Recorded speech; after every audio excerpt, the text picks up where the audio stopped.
This was from Migration Watch Australia. They're a great channel. You should definitely follow them on all platforms. They basically went on this rant about the state of the economy. They said Australia's population just hit 27 million. Latest figures show 509,000 migrants arrive in 12 months. Right now, we have nearly 800,000 international students in the country. Real wages haven't grown in decades. Rent has surged as high as 40% in 1 year. House prices have nearly doubled in 10 years, locking people out forever. Now working Australians are going homeless. Families are living in tents. People are having to leave the towns they grew up in because housing is too unaffordable. Labor said they'd cut immigration. Liberals said they'd be strong on immigration. Greens and other parties said they cared about renters. They lied. Why? Politicians are paid to represent you. The politicians paid to represent you can afford their homes, they can afford their investment properties, but they can't afford the time to talk about immigration. This is the result to them. Australians come last. And then he's got an Australian car park with some people living in a tent because they've got no other option. So well done, Migration Watch. That is an absolute disgrace, right? Those poor people have probably, I don't know, but presumably they've done nothing wrong, right? Now, it's where the so-called liberal side of me will come out, right? Immigration, we're a country of immigrants. That's fine. But you have to have the facilities to have them.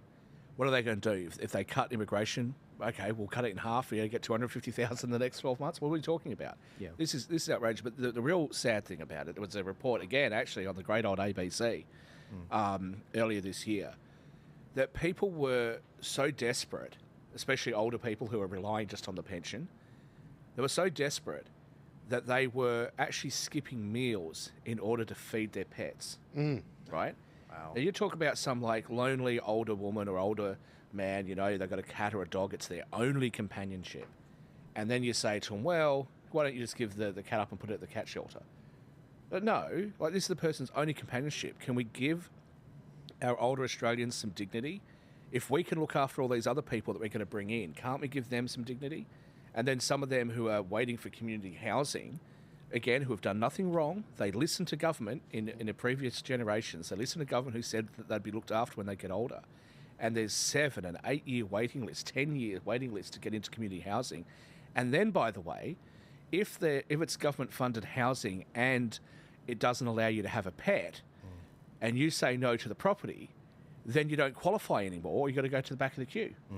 This is how we treat Australians who've lived their whole lives here, who've worked, paid their taxes, or raised a family, who don't have a lot of resources. This is how we treat them. We're going to bring in new immigrants at our cost.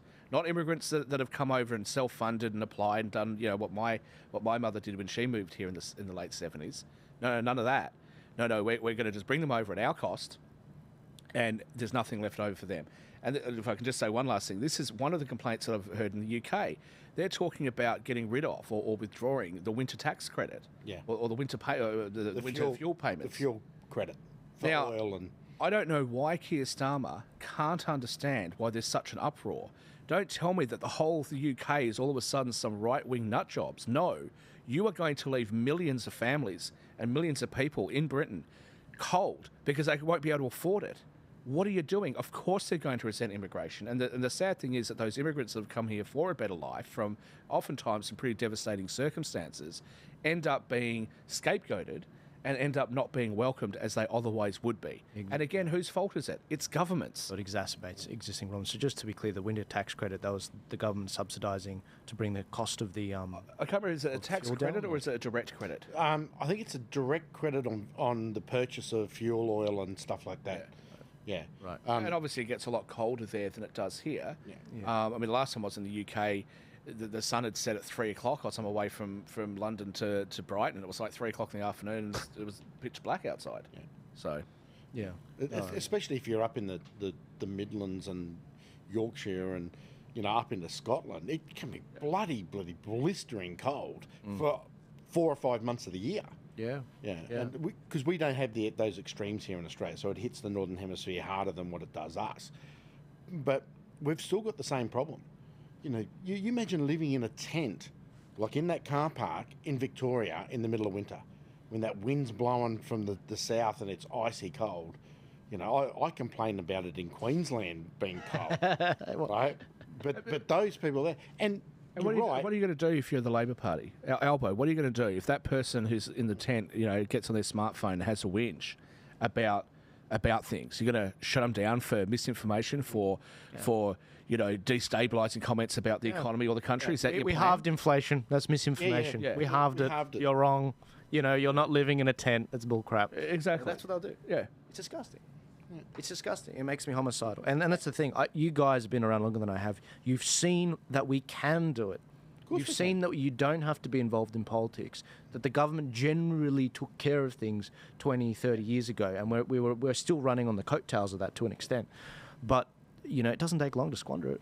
And that's because government has gone away from basically being there for the people to being there for itself. Right, a lot of the stuff that we're debating here, misinformation bill, gender identity, whatever it is, all the stuff that... Culture wars. Culture wars, basically. Yeah, it wasn't a thing. No, it wasn't a thing. Yeah.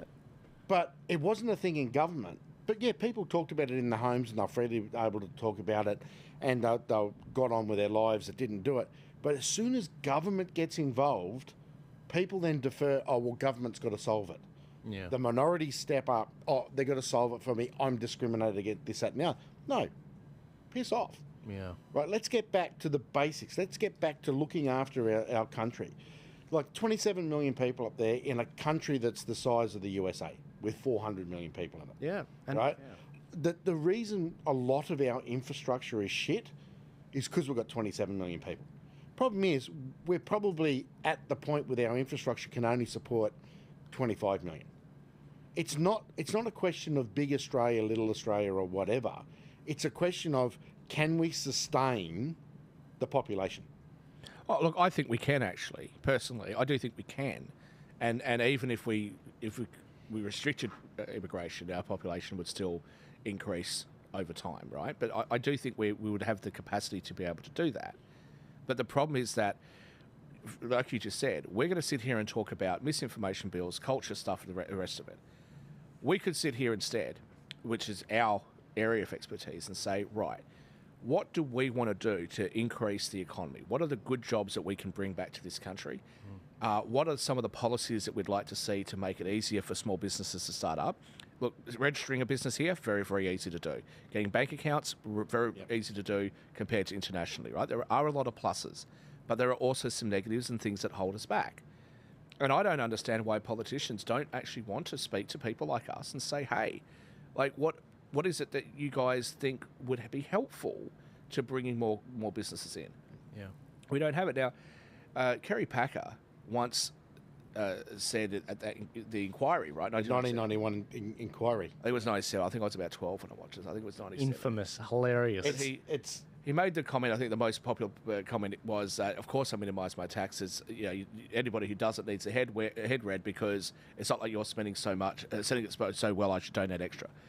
Leaving that comment aside, though, there was something else that he said that always struck out for me. And he said, since I was a kid, there must be 20 or 30,000 new laws that have been passed, and I don't think the country's that much better a place. Well, I'm 40. I'm younger than what he was in that clip. The country is fantastic in a lot of ways, but I don't think we're better than what it was in the 90s. No. I think we were better off back then, except for the technological advancements we've had. I think in a lot of ways, the 90s and the early 2000s were a great time, right? And now we've just got government interfering with every little part of our lives.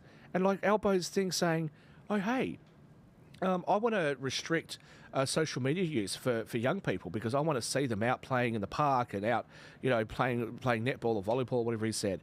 Yeah, I'd love to see that too, mate. But this is not your job. Your job is not to parent the children of Australia. Who the hell do you think you are?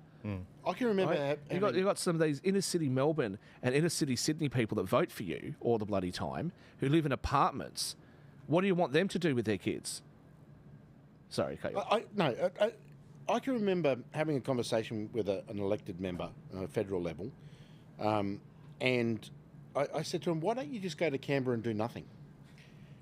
He said, no, our job is to go and create legislation so we can get the sound bites, so we can get the media, so we can get re-elected. Yeah. And I'm thinking, so you're just going to pass legislation, good or bad, for the sake of being seen to do something. You know, I was asked once by a group of political people to what would be the first thing I would do to stimulate the Australian economy, and it's quite simple: remove fringe benefits tax. Right. Remove fringe benefits tax and allow the big lunches and corporate lunches and all that sort of stuff to happen again. You would, I think, the fringe benefit tax raises $1.5 billion a year. It's ludicrous. Which is stupid. But if you got rid of it, you'd probably raise $10 billion in GST because of all the money that would be going through restaurants, car dealerships, car washes, all the services sector. Mind you, that is the sector that is struggling the shit. Albo doesn't give a fuck, right? Because he's got 17 maids and 35 people that go and do everything Do they have to pay FBT on the Comcar chauffeurs? Exactly what they should do, right? And they've got staff. And this is the problem, is that the people that are really struggling, and it's our service sector, our hotel sectors, our cafes, our restaurants, our bars. You know, it was the 90s when everything was humming in that restaurant sector, right? You go out and you had to book a table. You had to book a table. You couldn't just rock up. No one was at home. No one was doing Netflix. They were out. The Thursday and Friday lunches and all that sort of stuff. Business was being done in restaurants. Fair enough. There's food and booze and, you know, all that sort of stuff going. But the economy was humming. I remember being back in Perth, junior broker. The boss of the company gave me the corporate credit card, saying, "Look, because you're so young, you can keep drinking. Yeah. Take these clients out, drop 10 grand in a night, but then they'd go in and do a multi-million-dollar deal with us the next day. Exactly. Right? Now, what are you supposed to do if somebody from overseas comes in? Okay, I've got the corporate credit. Is it my expenditure? It's somebody else? This is just lunacy. But here's again the issue. We live in a globalised world, a globalised economy where both money and people are mobile. So all of these little taxes, right, they're not applicable to other people who live outside of this country. So foreign companies can come in here. Foreign people can come in here and buy properties here. They're not subject to capital gains tax. They're not subject to all these other things. They're not subject to FBT. So you can have somebody coming from another country that gets to fly in here first class or business class or on a private jet or whatever and be chauffeur driven around and all that sort of stuff. They don't have to pay any of those taxes. Who are we hurting? Australians. Yeah. And now, correct me if I'm wrong, because I might be wrong about this, but as I understand it, FBT actually applies to the foreign expenditure of Australian taxpayers when they're overseas on the company's dime. Is that I think accurate? so. I'm not 100% certain. Why would you do that? Yeah. But the whole FBT thing doesn't make sense. Payroll tax doesn't make sense. No, there's the LCT. LCT, luxury car. I'm getting an education just sitting here Googling terms because, guys, you know I've got a lack of education because I went to university. You have to unlearn a lot of crap. Yes. So because I'm only 27, I was in uni. So I did really well, people, because I went to a public school, where you had to get knifed and stabbed and put the boot in, and then I joined the Navy and got a really good education there.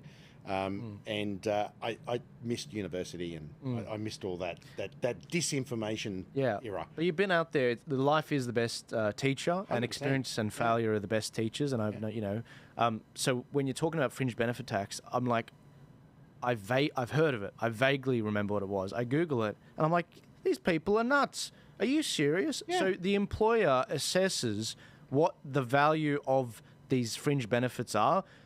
Including, the allowing an employee to use a work car for private purposes, car parking. Which can be, it's just driving at home. Yeah, so just what they driving want at you to home. do is they want you to park the car at the employer's lot and then take your own car, which means that the employer who maybe has 4 people working for him, he's a plumber or something, gets 4 people. Now he's going to pay extra for the yard to park those 4 cars instead of just having his employees take the cars home. What's the plumber going to do? He's just not going to declare it. That's what he's going to do. And then you've got the tax office is going to, if they ever find him, is then going to come after him and go, right, bang, we're just going to nail you to the wall. And who's being hurt? The small middle-class bloke who's just trying to have a go. So what's also included is, for the benefit of the audience and frankly myself, paying also an employee's gym membership, providing entertainment by way of free tickets to concerts, reimbursing an expense incurred by an employee, such as school fees, giving an employee discounted loans, giving benefits under a salary sacrifice arrangement with an employee. So they as a employer, they have to actually assess that themselves, submit that to the government in a similar way to the GST self-declaration, and then what percentage of that is tax? Now, if you ask employees, like employees that I have, you ask them what would they want, a lot of it is non-cash benefit. Mm-hmm. Like they want a gym membership paid for by the company. Right. They want the access of a company car, a phone, blah, blah, blah. But we can't do it because we get slugged with the FBT. Right. But so here's the other thing with It's it. stupid. The way that they calculate this. So let's say you're a big company. I know you've got 10,000 employees, right? That gym membership is going to be pretty heavily discounted, but because it was a fringe benefit, again, the way I understand it, you've got to calculate it as if how much was saving has that person individually got, not how much have you paid on their behalf. This becomes very interesting when you salary sacrifice things like cars. I love this. This is brilliant. Brilliant stuff.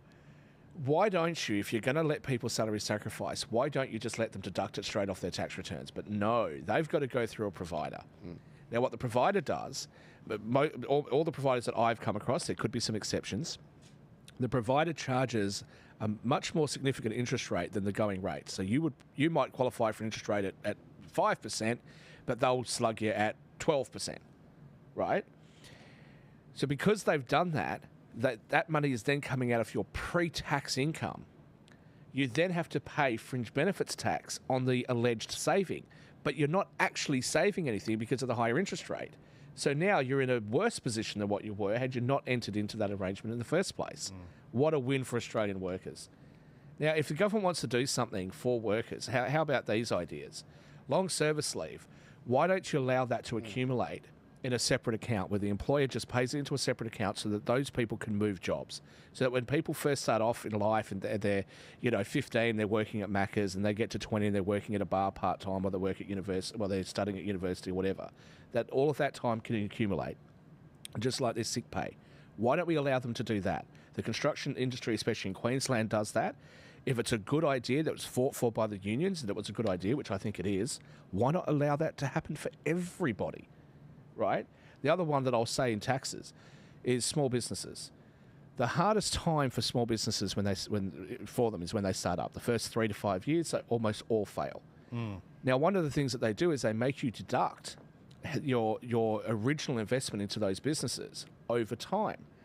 Now, then when the economy isn't doing very well, we'll give you a $20,000 immediate write-off. Why don't you just let them write it off immediately? Mm-hmm. The effect of this would be the government would have the same amount of revenue come in. It would just come in differently over a different period of time. But the small business owner, that family that's mortgaged their house to put the money in to go and buy a deli or a cafe or whatever, that family can recoup their money much, much quicker. And it effectively would be like giving them a subsidy without it costing the government anything. Yeah. I've said that to politicians all over the world when I was involved in the Chamber of Commerce more actively. And every politician I've spoken to says that sounds really good. That would be a really, really good thing for us to do. And do you know how many have actually done it? 0. Yeah. And that's because politicians and the way government budgets are done is, if I deduct this, I've got to deduct something over here. No, if you deduct this, you're going to increase this. Mm-hmm. The politicians let's just say they some of them probably do understand it, but they play politics all the time.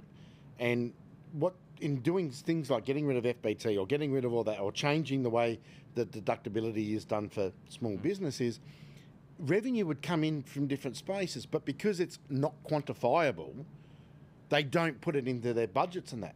Well, Kamala Harris is talking about the United States. Okay, I'm going to give a $50,000 immediate deduction to start up businesses. Okay, well, why don't you make it $300,000 then? That's the average amount spent for somebody to set up a cafe or, buy a few utes and set yourself a business, $200,000 or $300,000. Why don't you just let them deduct the whole amount? Yeah. Well, what's the difference? It's literally not costing the government anything. No. Because you're going to deduct those assets anyway, so why make them deduct it over a 7-year schedule or a 12-year schedule or whatever? Just give them the deduction straight away. Yeah. And this is the thing, we know this. I don't think that the everyday person would understand tax law and economics in this way. But the bottom line is that the governments have advisors, and they just don't care. I think that's the bottom line. They do not care. Well, what they and I'm dealing with some government appointed advisors on a couple of transactions at the moment. The biggest problem with these people is they don't want to lose the next contract. So they will do anything to milk the situation. They will do anything to make sure that they get the outcome that the minister wants, right? Not the outcome that should be the best outcome. So they give the advice to the minister that the minister wants to hear, right? Not the advice that the minister should hear.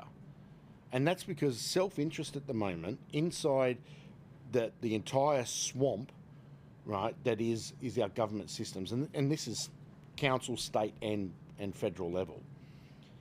It is just all about, I've got to stay on the rort. I've got to stay on the rort. I've got to stay on the rort, right? And it just dumbfounds me. Something that we can do in the private sector for say 10 grand, right? The same contract in government is 110 grand. Why? Well, that's an easy enough answer. Because of the bullshit that the government put on and all the bits and pieces and the checklists that are going to be done. So I was dealing with a tier 3 contractor to a tier 2 contractor for one of the mines, and they said to me, what do you think of this contract? I said, I don't know anything about mining operations. I said, but that price does seem a little bit high. I said, no, the manager of the contractor is unhappy that we're not charging him enough. What? Because they get to tack 10 or 20 or 30% on top of it. So they actually wanted that company to charge them more. And this is the sort of thing that happens when you get bureaucracies involved. Well, another mining contract that I was dealing with, I was advising a family that had a big fleet of mining equipment. The miner, they could do it for a cost that was probably 30% less than one of the big majors can, because they're a small, nimble, less overhead and all that sort of stuff. The mining company didn't select them, and the reason was, we believe you're too cheap. The contractor that got it went over what the mining company thought it was worth. So say the mining company thought it was $1 million contract. These guys went in at 750. The guys that got it went in at 1.2. Yep. So they've paid more for something they could have got less, the same everything, but because of the bureaucratic nature of this organisation, and it ticked the boxes that the third-party consultant had put together, right? So this mining company, and it's a fairly big mining company, is overpaying for a service that it shouldn't. And miners are normally cheap as shit. But it's not like their money. they'll They normally don't go for the best bang for buck. But a lot of these listed bureaucratic major companies now are quasi-government run. Yeah. And it's not their money anyway. It's shareholders' money. And shareholders, as we said before, big super funds, foreign investors, nobody cares. Yeah. That's the bottom line. As long as the share price is going up, it doesn't matter that it could have gone up more because you can't measure that. I mean, if they want to do something about pricing, what is going on in the building industry? That's not a topic for today's show, but perhaps another show. Yeah. The building industry in Victoria, New South Wales, people are spending their hard-earned money, and you have a look at the condition of things. To be honest with you, there should be a royal inquiry, a royal commission. Oh, there really should be. 100%. Yeah, I mean, having come from it, not, if we're talking about the quality, that needs a royal commission. If we're talking about the cost, that needs a royal commission. If we're talking about the supply chain, that needs a royal commission. I remember I watched it in real time when I was still working in the industry, and I saw what COVID did in decimating the entire supply chain and all the contractors that you'd bring in, and just the effects of lockdown and what that did to the whole supply chain, destroying generational creation and industry of supply chain. It was just nuts. And I was like, how on earth is this legal, what you're doing in destroying this industry? And then they complain, there's no supply. It's like, I wonder freaking why, Somebody will need to explain this to me, though. It's the first time I was able to travel to New Zealand, when New Zealand opened its borders to Australians, and you had to have like 370 vaccinations. So I get across to New Zealand, I'm in Wellington, 18 eggs, $30. I actually had to get my art. I was like, no, can you just go back? Like, I'm sure I must have misread. And she's like, no, what did you say? I said, it said 18 eggs, $30. And she goes, yeah. New Zealand dollars, right? New Zealand dollars, yeah, but that was like $27 for us. Right. I'm like, what do you mean? It's like $6.50. and I was like, you can't be serious. So then I go into Countdown, which is Woolworths. Yeah. It's the same company. And I'm looking at the cheese. And they've got actually some quite nice cheese from New Zealand that I'll admit that I actually buy here in Australia, right? New Zealand dairy products can be. That was pretty good, pretty good cheese. Yeah. And I was like, oh, this is. I bought one of these at Coles or Woolies, for $5, and it was 11. I'm like, supply chain problems from where to where? Supply chain from Wellington to Wellington? What supply chain issues? What are you talking about? Well, there's like I was over. I can't remember where it was. Somewhere on the South Island. I was over. It was a 2-day trip over and back, and we always go to this one place. And I must admit, this does sound disgusting, but it's oyster pie. Right, the Kiwis love their oysters. Right, and I thought that this was going to be one of the most disgusting things in the world, and it was great. And Right. on one of my first trips, we got one for I don't know, say it was $4. On this trip, it's like $9. I'm thinking, hang on a minute, the oysters come from there. Yeah. The pastry and all that comes from, and it's gone up over, double. Good joke. And it was only like an 8-month period or something like that. And I'm thinking, this is just ridiculous. When I was, See, one of the problems for small business owners, like, somebody who owned their own little cafe and stuff, who did want to keep their prices low, was that their cost of living themselves had gone up. So what could they do? Again, this is government. But the thing is that now, what supply chain issues do we have now? And a lot of this supply chain stuff is just crap. I get a lot of car services, especially when I'm going to the airport or stuff like that, or I'm going to the city. And I remember when we were first able to start travelling again, and there'd always be problems trying to get car services. Yeah. Anyway, a heap of the drivers gave me their own personal numbers. And I was like, so you guys are flat out. They're like, what are you talking about? We've been like just parked up at home waiting, hoping for a job because all the major car companies aren't giving them the jobs to create this artificial thing. Again, like, it's just the everyday person is just getting squeezed and hammered all day, every day, in every direction. And that's what's so frustrating about it. And then rather than being homicidal, which is the word that you've used, unfortunately, Same. I just said, you know what, to hell with it, I'm going. And I've been around for 2 seconds. I can't imagine the people that, even older than you guys. I mean, in the 60s and 70s, the guys that actually built the place, funded the place, and paid taxes forever. I mean, how are they not like flipping tables like Jesus style and getting, making a whip for themselves, and being like, get these people out of here. Like, Well, it's just nuts. Well, I could partially answer that, though. During COVID, people were unhappy about